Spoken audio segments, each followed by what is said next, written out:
कोविडचं संकट अद्याप टळलेलं नाहीये. एवढंच नव्हे तर जगभर सध्या कोविडची तिसरी लाट थैमान घालते आहे. केवळ जगाचंच कशाला, आपल्या देशामध्ये अनेक राज्य आहेत. केरळमध्ये तिसरी लाट ऑलरेडी धडकलेली आहे. आणि गोव्यामध्ये काय परिस्थिती आहे? गोव्यामध्ये मला वाटतं की परिस्थिती चिंताजनक आहे.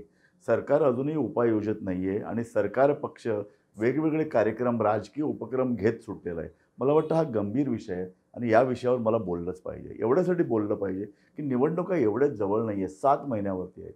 मला माहिती आहे बी-जे-पी त्यांचा जो काही सत्ताधारी हा जो पक्ष आहे, त्याला सतत निवडणुकीच्या यंत्रणेमध्ये त्याच्यामध्ये सतत मशगूल व्हायला आवडतं. त्यामुळे सरकार काही करो, आम्ही आम्ही आमची यंत्रणा खडी करणार आणि जिंकून येणार, अशा तऱ्हेचं एक ध्यास त्या पक्षानं घेतलंय. राजकीय पक्ष म्हणून एक आपण मान्य करू शकतो. परंतु कोविडचं हे संकट घोंघावत असताना अशा तऱ्हेचे उपक्रम घेणं, सतत कार्यक्रम करणं. परवा आपण साखळीमध्ये पाहिलं.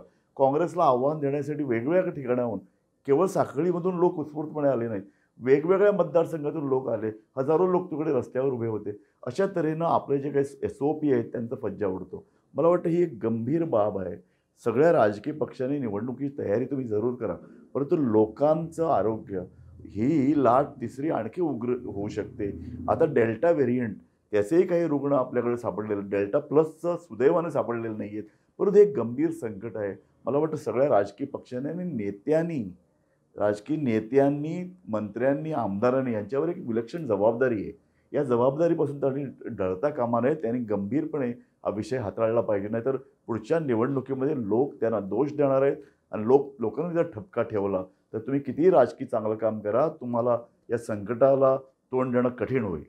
मला वाटतं हाच इशारा तुम्हाला द्यायला लागेल. लोकांनाही त्यांना बजावावं लागेल, की तुमचं राजकीय धोरण व्यवस्थित राबवा, निवडणुकीची तयारी करा.